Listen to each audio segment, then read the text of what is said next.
ჯობო ხელეთში გააცოცხლა რამდენიმე ქართული ფილმი, ფეოლა და პირველი მერცხალი, ოღონდ არა ფეხბურთით, არამედ რაგბით.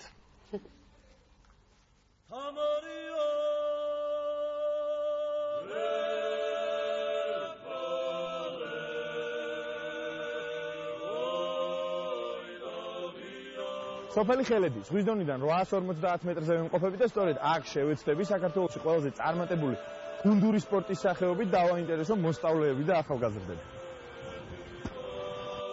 ხელედში ბავშვების მოგროვება არც თუ ისე ადვილი აღმოჩნდა. სოფლის ცენტრში 10-მდე მოზარდმა მოიყარა თავი. რაგბიზე წარმოდგენა აქვთ. არაა გასაკვირია ხომ სოფლიო თასი მიმდინარეობს. თუმცა დღეს ოვალური ბურთით პირველად ითამაშებენ.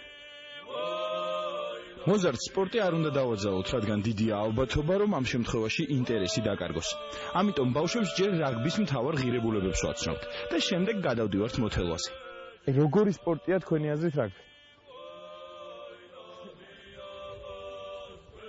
ანუ ბრძოლა ხო არის მოედანზე სულ. და აი ბრძოლის დროს თუ ერთმანეთის ნდობა და მიყოლა არ იქნა, არაფერი არ გამოვა, ხო? აი გუნდური სწორად აღნიშნე რა, ერთ-ერთი ყველაზე გუნდური თამაშია, იმიტომ რომ წარმოიდგინე, შენ ხარ 15 არის, შენ 15 კაცისგან შედგება შენი გუნდი, მოწინააღმდეგეს 15 კაცისგან შედგება და მთელი თამაში მიდის ბრძოლა. ამიტომ უნდა იყოს მიყოლა სულ. მინიმალური წესები ახსნილია. თამაშის პრინციპიც იციან და ახლა სახალისო ვარჯიშის დროა. აი ესე ირბინე, ბოჭვა, აი ბიჭი ხარ. ირბინე, ჩამორჩით, აი ეგრე, ჩაათამაშე, კარგი ბიჭი ხარ, აი ესე გააგრძელე. ვარჯიშის შემდეგ ხელედელი მოზარდები გუნდებად გაიყვნენ და თამაშიც დაიწყო. აი წინირბინე. აი ესე წინირბინე. აი ესე კარგი ბიჭი ხარ. დადე, აი მე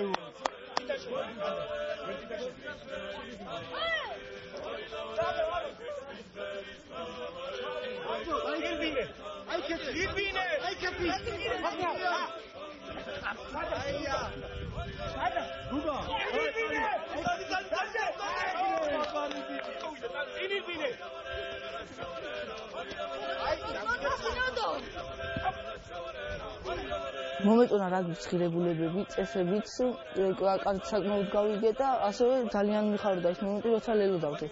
ჩვენ მიგვაქვს რაგბი მთაში და ეს არ არის ბოლო გაჩერება. ხელედის მაგალითზე ჩვენ გაჩვენეთ თუ როგორ შეიძლება ბავშვების რაგბით დაინტერესება. ეს არის დილა პირველზე. ჩვენ საკმაოდ საინტერესო რეპორტაჟი ვიხილეთ ამაზე და ალბათ აქედან გამომდინარე კითხვაც გაგვიჩნდება, თუმცა ჯერ სტუმრები წარმოადგინოთ.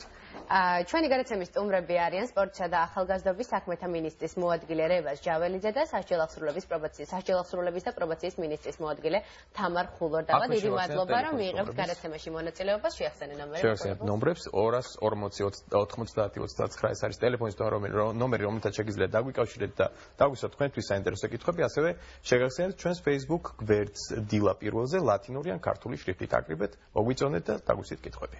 თქვენ შეგიძლიათ დარეკოთ ნებისმიერ დროს და სტუმრებთან ერთად ვეცდებით თქვენი ინტერესი მაქსიმალურად დავაკმაყოფილოთ. ეხლა რაც ეხება უშუალოდ პროექტს, რომელიც ხორციელდება 2013 წლიდან, ეს არის არასრულწლოვან პატიმართა რესოციალიზაციის პროგრამა. უფრო დეტალურად რო გითხრათ, რას გულისხმობს ეს ყველაფერი? თუნებას დავთავთ, მოგესალმებით დილა მშვიდობისა. 2013 წლიდან ჩვენი სამინისტრო ახორციელებს ძალიან საინტერესო პროგრამას. პირდაპირ ვიტყვი და რა თქმა უნდა ჩვენი მეგობარი სამინისტროს დახმარება რომ არა, მას ვერ განვახორციელებდით. ფოკუსირებული არის იმ ახალგაზრდებზე, რომლებიც განთავსებული არიან მე-11 სახელი აღსრულების დაწესებულებაში და რამოდენიმე კომპონენტს მოიცავს. ერთი არის რა თქმა უნდა სპორტულ ცხოვრებაში ჩაბმა, ახალგაზრდების რა თქმა უნდა გარემო რაც არის იქ მაინდა-მაინც კომფორტოს ვერ უწოდებთ თავისთავად და ჩვენი სურვილი იყო სამინისტროსი რომ სხვადასხვა სპორტულ ღონისძიებებში ყოფილიყო ბავშვები აქტიურად ჩაბმულები. ადგილობრივი ინფრასტრუქტურა გვიწყობს ხელს რომ თქვა ბავშვები რაგბის გაკვეთილებში მონაწილეობდნენ, ფეხბურთის გაკვეთილებში. არაერთი ტურნირი ჩატარებულა ჭადრაკში, მკლავჭიდში, იმ სპორტის სახეობებში რომელიც მე უკვე ვახსენე. ამის გარდა გვაქვს არაფორმალური განათლების კომპონენტიც, რომელიც ფოკუსირებული არის ბავშვებისათვის ტრეინინგ პროგრამების ჩატარებაზე. უფრო არის თქვა მათ დაბრუნების შემთხვევაში თქვა რა ღირებულებებზე უნდა იფიქრონ, თქვა რა არის მნიშვნელოვანი, რა უნდა იყოს მნიშვნელოვანი მათ ცხოვრებაში. არის ნაწილი, რომელიც დაკავშირებული არის უფრო სხვა საკითხებთან, როგორც არის თქვა მათ ჩაბმულობა სხვა საზოგადოებრივ ცხოვრებაში და შეხვედრები არაერთი ყოფილა სპორტის წარმომადგენლებთან, პოეტებთან, მწერლებთან არაერთი ღონისძიება ჩატარებულა, როგორც ვთქვათ, რასადროვის ეტალონი, ასე რომ ჩვენ პატარა წulis შეტანას ვცდილობთ მათ ცხოვრებაში. პოზიტიურ შეტანას. და ბატონ რეზო, აი რახან 2013 წლიდან მიმდინარეობს ის მოქმედებაშია ეს პროექტი, ამიტომ შეგვიძლია ჩვენ ვისაუბროთ ალბათ სტატისტიკაზეც, ვთქვათ, როგორია სტატისტიკა, რამდენად ერთვებიან მსგავსი ტიპის აქტივობებში პატიმრები. ან რომელ სახეობებს ანიჭებენ უპირატესობას. მე ვფიქრობ, ფეხბურთი და ყველა ნებისმიერი აქტივობა, რაც სტარდება, იქ თავისთავად ძალიან დიდ ინტერესს იჩენს, მაგრამ განსაკუთრებით რაგბი და ფეხბურთი არის ყველაზე უფრო აქტიური, გუნდური. შარშან ქონდა ძალიან საინტერესო გამოცდილება, ჩამოსული იყო ტონგის ნაკრები მოგეხსენება ტესტ მატჩებზე და ჩვენმა რაგბისტებმა, ნაკრების წევრებმა შესთავაზეთ მათაც მონაწილეობის მიღება და რაღაც ფურორი გამოიწვია, მოთას ვთქვათ, ისე და ჩვენი რაგბისტების მათთან სტუმრობა უკვე ძალიან მნიშვნელოვანი რამ იყო და მით უმეტეს, როდესაც უცხოეთის ქვეყნის მორაგბეებიც იქ იყვნენ მისულები. ვფიქრობ ეს ორი სახეობა მაინც ყველაზე უფრო პრიორიტეტულს როგორ ვიტყვი, ყველაზე უფრო ასე ვთქვათ აქტიურ პოპულარული არის. მაგრამ აი ჭადრაკშიც მიიღეს მონაწილეობა, კლავჭინში, ასე რომ აქვე გამოჩნდა კითხვა, თუ გამოჩნდა რომელიმე განსაკუთრებული ნიჭისა უნარების მქონე ბიჭი ან გოგონა. კი გვაქვს სხვათა შორის მის შემდეგ რაც მომავალ ვარსკვლავს თუ ველოდებით ან რა ვიცი, ცოტა მიჭის კითხვაზე პასუხი გაგცეთ, ნახოთ რა თქმა უნდა დრო აჩვენებს, მაგრამ კავშირი რომელიც გვაქვს იმ ახალგაზრდებთან მათი გათავისუფლების შემდეგ არ წყდება. და საკმაოდ ხშირად მოგმართავენ ხოლმე სხვადასხვა პატარწულმანი პრობლემის მოგვარებისაც, მაგრამ ერთ-ერთმა ახალგაზრდამ ივაშკაცა და თქვათ ძალიან მოინდომა, ძალიან ჩაბმული არის რაგბის მიმართულებით და ვარჯიშობს კიდევაც, ასე რომ პოზიტიური შედეგი რაღაცები გვაქვს. ესე იგი, ერთი საინტერესო ამბავი გვაქვს, ესე იგი, ამ რესოციალიზაციის პროგრამის ფარგლებში არასრულწლოვნობის ნომერ 11 დაწესებულება სპორტსა და ახალგაზრდობის საქმეთა სამინისტრომ სპორტული ინვენტარი გადასცა. ძალიან მადლიერები ვართ, რა თქმა უნდა, ამ ხარდაჭერისთვის, ამ პროექტს ვახორციელებთ ერთობლივად ორი სამინისტრო. ჩვენთვის თქვენი კითხეთ სტატისტიკასთან დაკავშირებით და არ შემიძლია არ გამოვეხმაურო ამას. ძალიან მნიშვნელოვანია ის, რომ არასრულწლოვანთა 11 დაწესებულებაში, სადაც მსჯავრდებული მოზარდები არიან თავმოყრილი, რაოდენობა იმ ბავშვების, ვისაც ჩვენ მუშაობთ, ყოველწლიურად მცირდება და ეს ძალიან კარგია. ის კი არა, რომ ჩართულობა, რა თქმა უნდა, სპორტულ აქტივობებში გვინდა ყველა იყოს ჩართული, მაგრამ ციფრებს რომ შევხედოთ, გაცილებით მეტი ბავშვი იყო მსჯავრდებული შარშან წინ, იმის წინ კიდევ, ანუ 2010 წელს მაგალითად 200 აღემატებოდა ციფრი, რომელიც მსჯავრდებული სახით არასრულწლოვნებში ყავდა და დღეს გვაქვს აი ამ დაწესებულებაში რომ მოვსაუბრობთ, იქ სულ არის 25 ბავშვი. ეს არის ძალიან საინტერესო, ძალიან მნიშვნელოვანი შედეგი, იმიტომ რომ სახელმწიფო პოლიტიკა ამ მიმართულებით არის რადიკალურად შეცვლილი. ჩვენ კი შეგვიძლია ძალიან ბევრი რამ გაუკეთოთ და ვიზრუნოთ იმ ბავშვებზე, რომლებიც არიან საშუალო ახსნილების დაწესებულებაში მოხვედრილი. ასეთი სპორტული აქტივობები მათთვის არის ძალიან მნიშვნელოვანი, ისევე როგორც ზოგადი განათლების მიმართულებით ხელშეწყობა მათი, მაგრამ უმნიშვნელოვანესია, რომ ესეთი შემთხვევები იყოს მინიმუმამდე დაყვანილი და რაც შეიძლება მეტი ბავშვი განვარიდოთ ამ სისტემას და საერთოდ არ მოხვდნენ აი ამ ასე ვთქვათ ჩაკეტილ სისტემაში. ქალბატონ თამარა, აქვე კითხვა გაჩნდა, რომელი ქვეყნის რეკომენდაციებს და გამოცდილებას იზიარებთ? მაგალითად, გერმანიას ახალი წამოწყება აქვს, ესეთი მაქსიმალურად შეუნდონ და მაქსიმალურად აპატიონ. ანუ სუბუქისაც შეიძლება შემოიფარგლებიან. მარტო გერმანიის პრაქტიკა არ არის. უკვე ჩვენიც არის. საერთაშორისო პრაქტიკაა ყველა მოწინავე ქვეყნის, უნდა ითქვას, ეს არის ზოგადად ევროპული სტანდარტი. ჩვენ ვართ ევროკავშირის, უბრალოდ ევროსაბჭოს წევრი.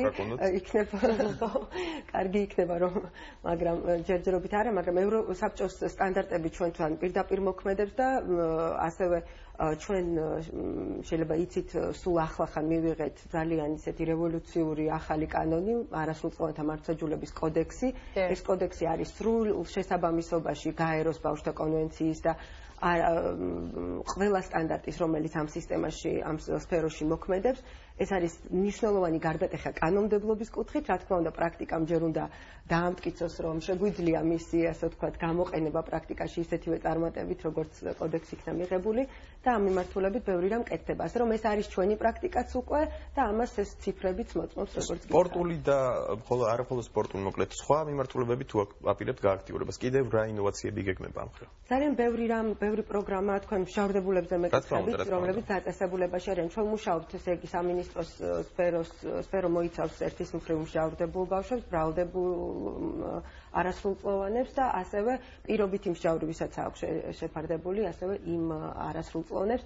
ძალიან ბევრი მიმართულებით მუშაობთ მათთან, ზოგადი განათლება, როგორც გითხარით, ამ მხრივ თანამშრომლობს, რა თქმა უნდა, განათლების და მეცნიერების სამინისტროსთან, ასევე გვაქვს ფსიქოსოციალური რეაბილიტაციის პროგრამები, ბრაზის მართვა, უმეტესი ქართველი ხელოვანი ბუნებით ესწავლება ყოველთვის. ქალთან თამარ, იმ კონკრეტულ ღონისძიებას რო დაუბრუნდეთ, ანუ რა გამოხმაურება მოყვა არასრულწლოვანი პატიმრების მხრიდან ამ თქვენ მიერ ჩატარებულ ღონისძიებას? კეთილი, თუ შეიძლება მოგახსენებთ, ძალიან დიდი, ვიცით რა არის, ყოველი ასეთი შეხვედრები, მით უმეტეს ბოლო შეხვედრაზე საბჭოთა პრობაციისა და იურიდიული დახმარების მინისტრიც იყო, სპორტსა და ახალგაზრდობის მინისტრიც იყვნენ და თავისთავად ეს უკვე ძალიან მნიშვნელოვანი იყო მათი მხრიდან აღქმა, რომ ისინი არ არიან თქვა მიტოვებულები და თავისთავად ის ურთიერთობების შეხვედრა, ის საუბრები რაც იქ იყო, ყოველთვის ძალიან პოზიტიურ კვალს ტოვებს, ეს ერთი. რა თქმა უნდა, სურვილი არის, რომ ხშირად მივიდეთ ხოლმე, ხშირად იყოს ისეთი ღონისძიებები, რომელშიც ისინი იქნებიან ჩართულები. ახსენა კიდევაც ქალბატონმა თამარმა ეს ღონისძიებები, რომელიც მომავალ წლისათვის იქნება, ან მომავალში ღმერთმოქმედს რა თქმა უნდა შემცირდეს რაოდენობა ახალგაზრდების, მაგრამ ჩვენი მხრიდან ჩართულობა აუცილებლად იქნება ისევ და ისევ სპორტული ღონისძიებების კუთხით. რაღაც ბალანსი გვინდა რომ დავიცვათ. სპორტული ღონისძიებები ერთი მხრივ, მეორე მხრივ რაღაც განათლების კუთხით.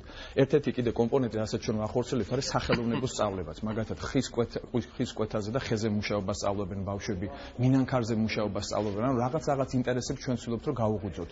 იყო კინოკლუბის პროექტი, რომელშიც ბავშვები ისხდნენ და თუ დებატებსაც მართავდნენ რაღაც ფილმის ნახვის შემდეგ. ასე რომ ეს ჩართულობა რა თქმა უნდა გაგრძელდება. გვინდა რომ მათაც აი იმ გარემოში, სადაც არიან სრულფასოვან ადამიანებად იგრძნონ თავი. რეაბილიტაცია რესოციალიზაციის პროგრამა გრძელდება თუ არა სასჯელის მოხდის შემდეგ, ანუ ამ შემთხვევაში სახელმწიფო ეხმარება თუ არა მათ სასჯელის მოხდის შემდეგ, თუნდაც დაწყის ეტაპზე მაინც მოძებნოს სამსახურები. კონსულტაციის დონეზე სულ-მცირე კი. ცოტა რთული არის, რა თქმა უნდა, ეხლა დასაქმების საკითხი ზოგადად ძალიან მნიშვნელოვანი არ მხოლოდ ახალგაზრდებისათვის, მაგრამ სულ-მცირე ვეხმარებით მაინც, რომ თქვათ, ხელი შეუწყოთ გამომდინარე იმ ინტერესებიდან, რომელიც აქვთ. თქვათ, ზოგს სპორტული ინტერესი აქვს უფრო მეტად, ზოგს სახელოვნებო, იმიტომ რომ არის სხვადასხვა პროექტები, რომელშიც ჩვენი სამინისტრო მონაწილეობს ასევე პარალელურად და ვცდილობთ, რომ იქაც იყოს მათი ჩართულობა. აი, სტატისტიკის მიხედვით რესოციალიზაციასთან შედარებით გაცილებით უფრო ეფექტურია დანაშაულის პრევენცია. ანუ რა ნაბიჯებს გავს სპორტსა და ახალგაზრდობის სამინისტრო დანაშაულის პრევენციისა და შემცირების მიზნით და იგივე სასჯელ აღსრულებაც. ანუ იმისთვის, რომ დანაშაულის პრევენცია მოხდეს, ან დანაშაული შემცირდეს. რესოციალიზაცია და რეაბილიტაცია თავისთავად ერთ-ერთი პრევენციული ღონისძიებაა, იმიტომ რომ როცა პრევენციაზე ვსაუბრობთ, ჩვენ შემთხვევაში ვსაუბრობთ განმეორებითი დანაშაულის თავიდან აცილებაზე, ხო? იმიტომ რომ ჩვენ მუშაობთ მხოლოდ იმ კონტინგენტთან, რომელიც უკვე ერთხელ მოხდა, ასე ვთქვათ, ჩვენ სისტემაში. შესაბამისად, ძალიან მნიშვნელოვანია სწორედ რესოციალიზაციის და რეაბილიტაციის მიმართულებით აქტიური მუშაობა, იმიტომ რომ ამ მუშაობის ერთ-ერთი ძირითადი მიზანია საზოგადოების დაცვა. ანუ რა თქმა უნდა, ბავშვის რესოციალიზაცია ისევე როგორც დასრულის რესოციალიზაცია, მაგრამ ანუ ეს იმას ნიშნავს მათთვის ხელშეწყობა, რომ საზოგადოებაში დაიმკვიდრონ ადგილი, როცა გათავისუფლდებიან. მაგრამ ეს პირველ რიგში ემსახურება ისევ საზოგადოების უსაფრთხოებას და თავისთავად რესოციალიზაციაც არის პრევენციის ერთ-ერთი სახე.